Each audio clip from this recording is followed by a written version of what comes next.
Okay. What is up, y'all? Welcome to the GridironTalkZone podcast. Today we are going to be doing the AF. What's going on? Today we are going to be doing the AFC South predictions, rankings. We just did the AFC North, so check that out. And yeah, we're just going to go 4-1 and give our predictions. These are pretty close to final. Right before the year, we're going to just do all of the teams' records combined, and it'll be a little bit short.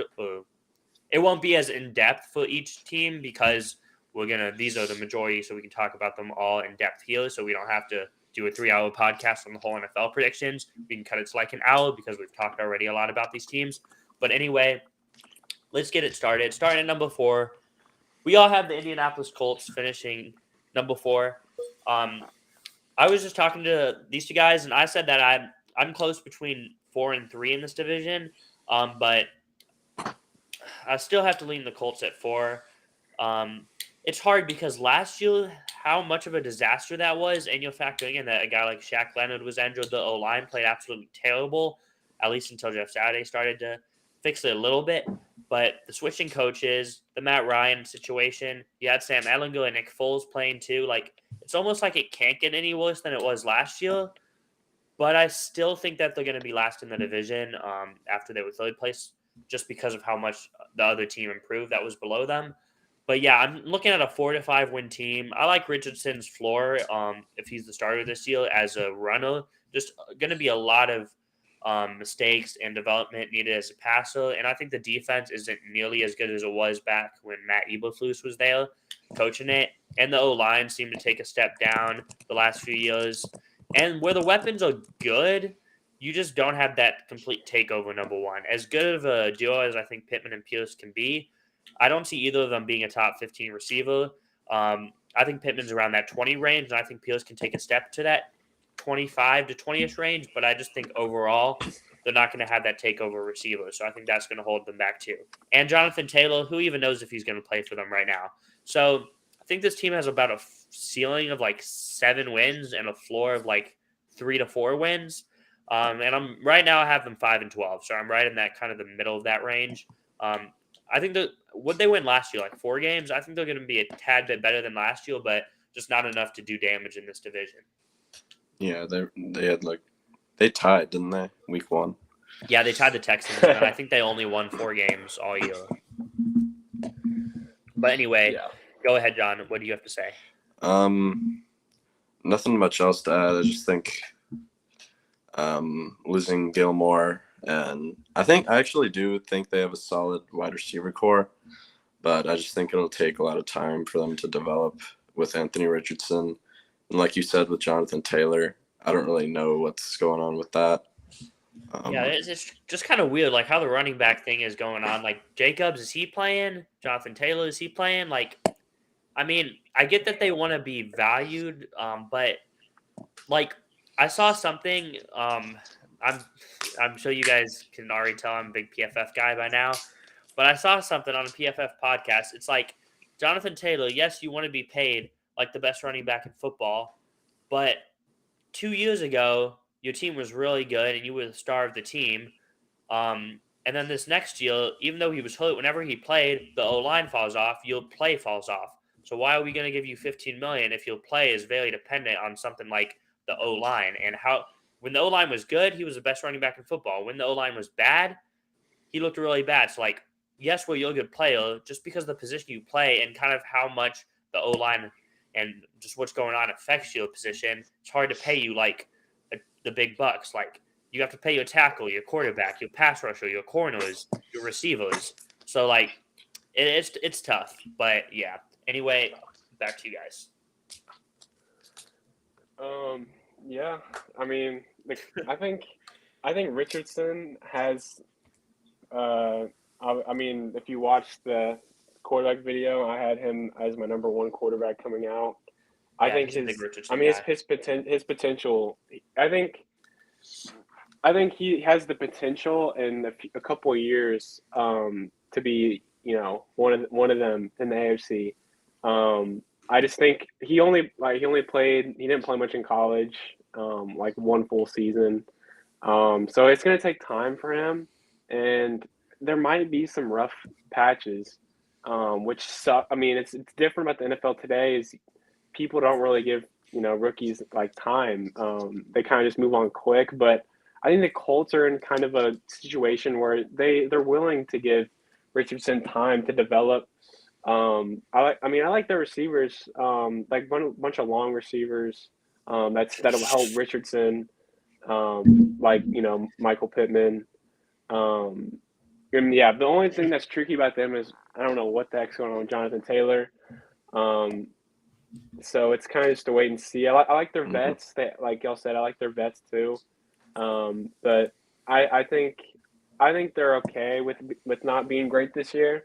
And I don't think that's anything to be worried about if I'm a Colts fan. Anyway, side note, I just turned on the preseason it's Cardinals Broncos to see my guy Clayton Tune play. Colt McCoy's in the game right now, but excited to see Tune play. It looks so weird seeing Sean Payton in a Denver Broncos uniform coaching. But anyway, side note. But yeah, on to number 3. This division, until we get to 2-1, it's not going to be very controversial. Number 3, we all have the Texans. Yeah, so the Texans are interesting. I stated, I think roster-wise, they're up there with the Bears for the most improved roster in football. And I really like the coaching staff. Big D'Amico Ryans fan. I think he's going to be the long-term coach here, at least for the next 5+ years, I would hope. And they brought over the quarterback coach from San Francisco, the passing game coordinator. I forget what was his role. But anyway, so hopefully they can put together that Shanahan scheme over there in Houston.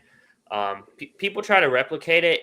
It only seems like it's like actually dominant from guys like Shanahan, McVay, and Mike McDaniel now. But hopefully they can at least run a version of it where it'll work down in Houston with Stroud at quarterback. I'm with Jude that they should have took Richardson, but with what they're trying to do with the offense, I can see why they took Stroud. But I just like Richardson a lot more with the upside potential.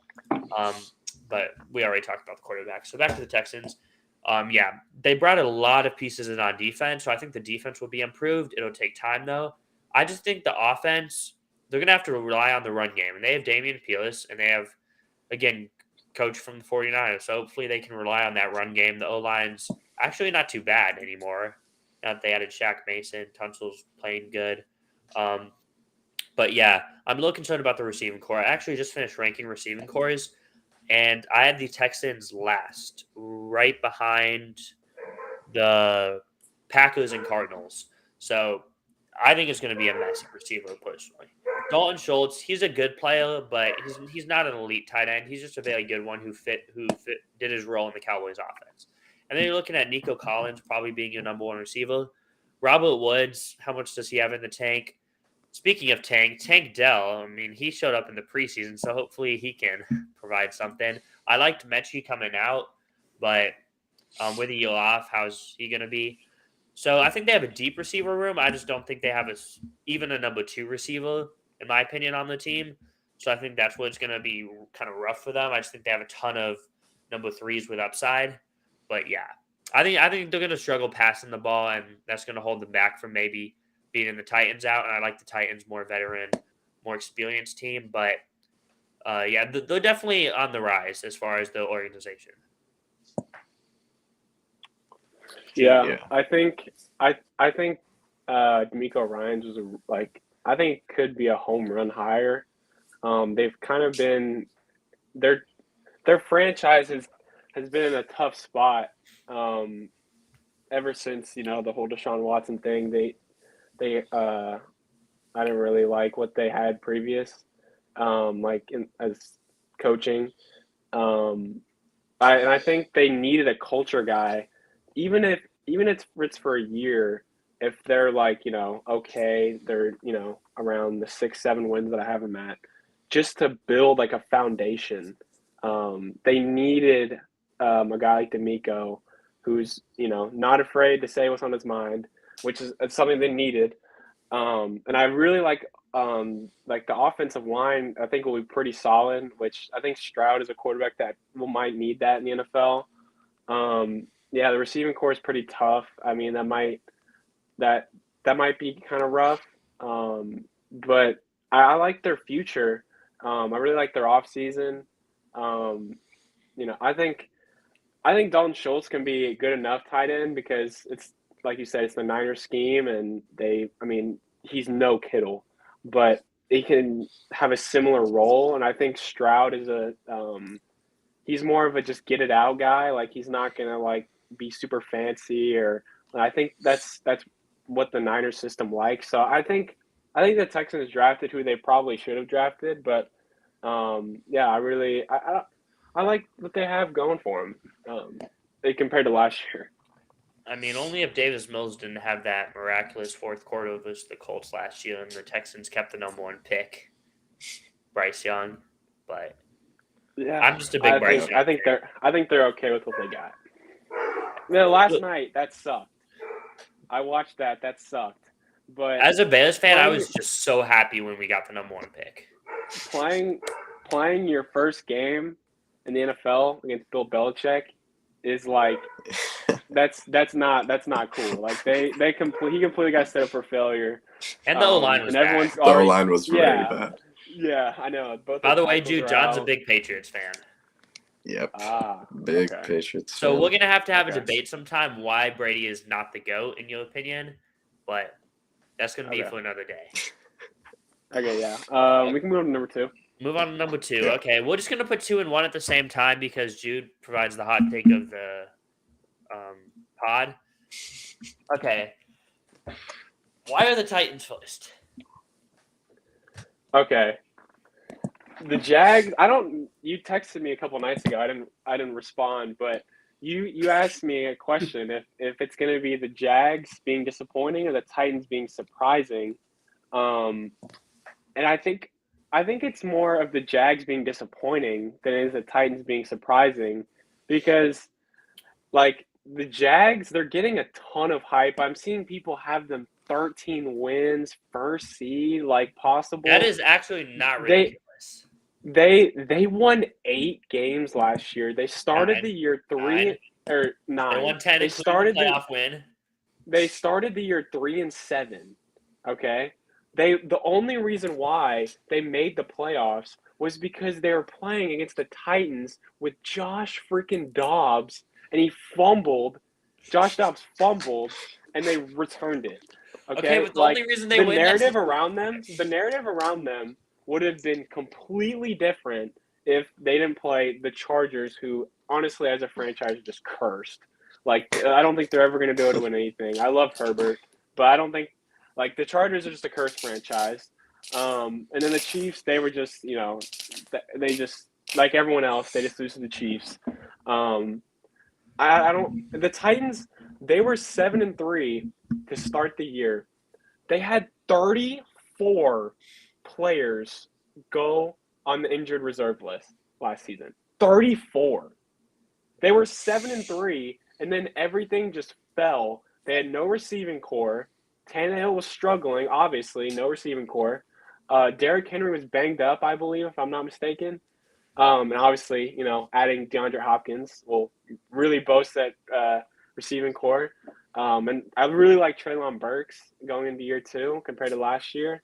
And Tannehill is just – he's honestly I feel like people have just kind of written him off. I don't think he's anything crazy. I just think what the Titans think is a game manager. And he can do that. I mean, just looking at it, 2020, he threw 33 touchdowns and 7 interceptions, which, if I'm not mistaken, I'm not saying he's better than him. That was 3 years ago. That's a better season than Trevor Lawrence has ever had. Trevor Lawrence.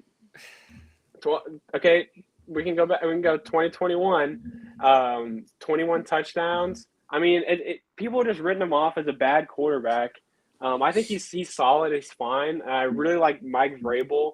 I think he's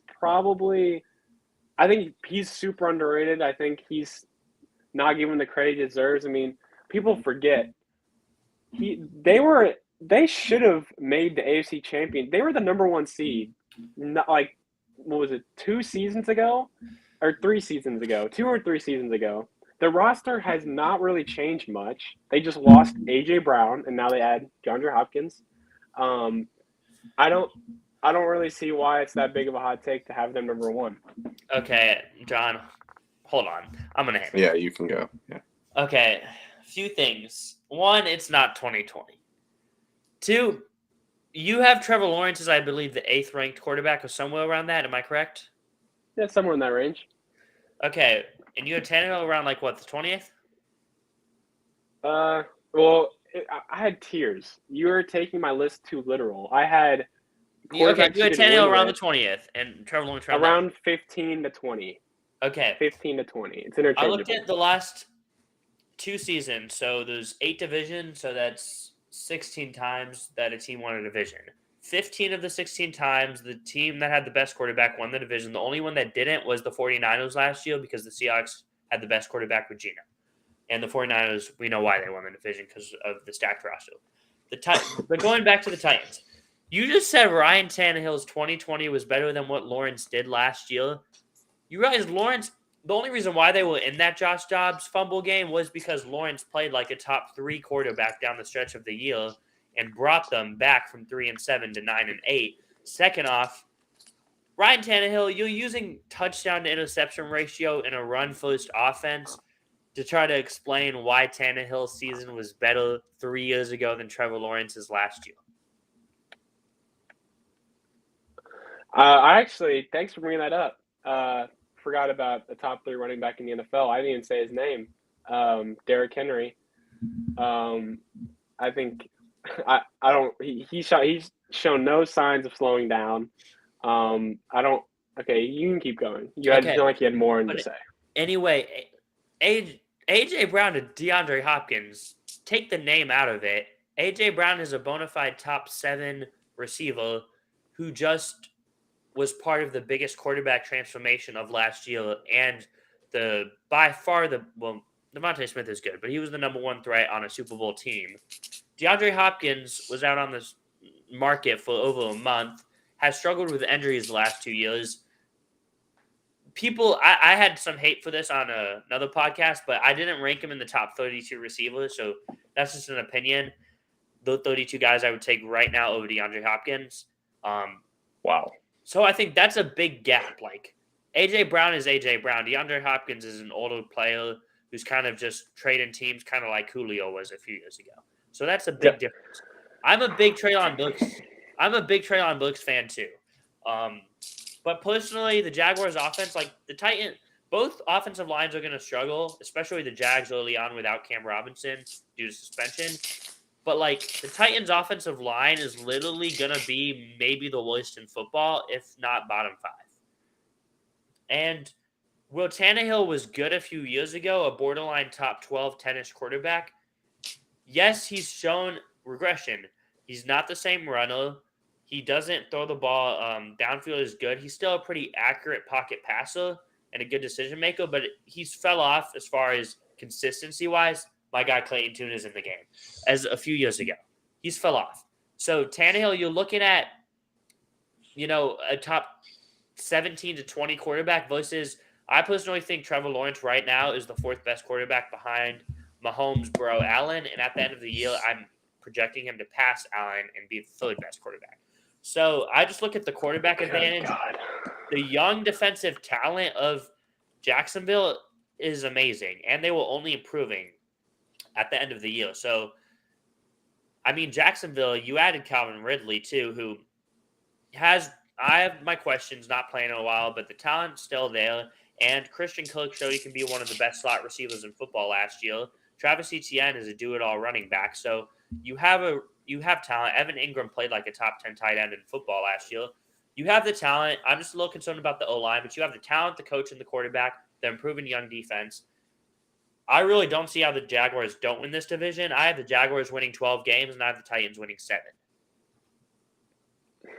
But I don't hate the take of the Titans being, that, 9-8 team who's at the surface. But I just think the Jaguars have too good of a quarterback to disappoint. That's what I disagree with you. Okay. I'm just going to say like 1 or 2 things. So you mentioned the 34 players on injured reserve. That's definitely not going to happen again. But this team is basically an older more injury-riddled version of their team from 3 years ago.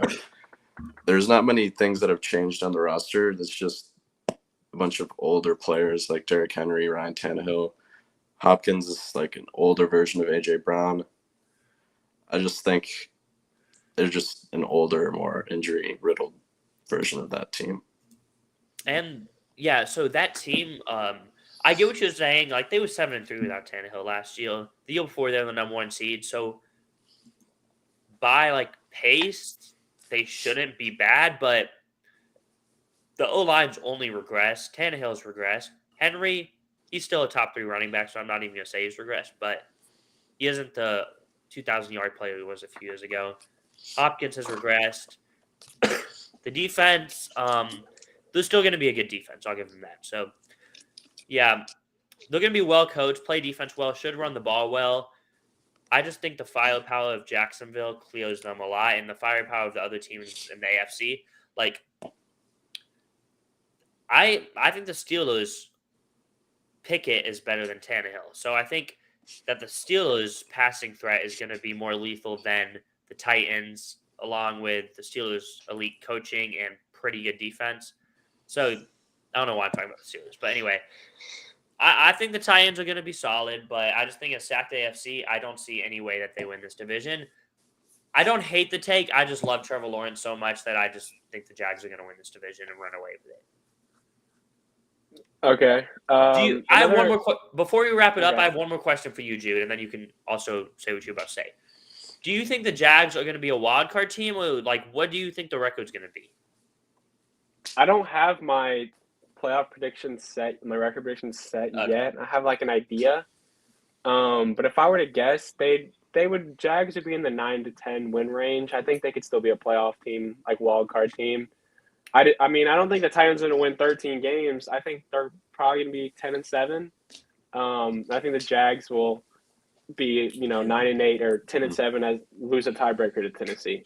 And also a thing that's tough about Jacksonville, last year they were playing a 4th place schedule, and that goes from 4th to 1st this season. And they have to play teams like Miami, at Dallas, Kansas City, at Buffalo, at Pittsburgh, who you love, at Cleveland. I have them losing at Pittsburgh. I think the pass rush with the O-line is going to be a big difference.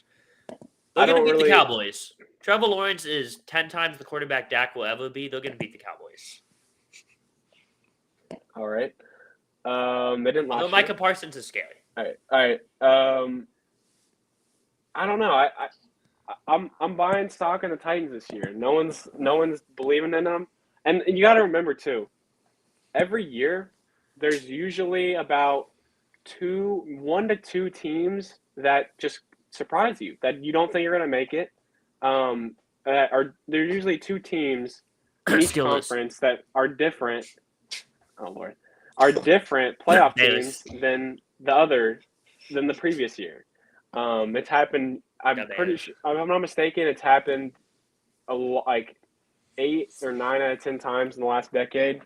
So I'm buying stock on Tennessee when everyone's writing them off. All right. Well, interesting. Okay. I guess we can end the podcast, but yeah. So next up, probably next week or sometime soon, we're going to do the AFC East and AFC West. We'll see who we'll have on for that one. But yeah, just wait till we get to the NFC North. I'm not going to say that I have the Bears winning the division, but I'm not going to say I don't have them winning the division. Just watch out for that. Oh, Lord. One team every year goes from last to first, and out of all the candidates, looking every division, the Bears are by far the best bet to do that. I think the Falcons, actually. Oh, yeah, the Falcons were last. Okay, never mind. Falcons and Bears close. But anyway, That's the podcast. It's going to be fun when we get to the NFC because I'm going to have a lot of different division winners than you probably expect. So, going to be fun to do these. But yeah, thank you guys for tuning in. Do you guys have anything to say before we wrap it up? Nope. All right. No. Well, that's the podcast.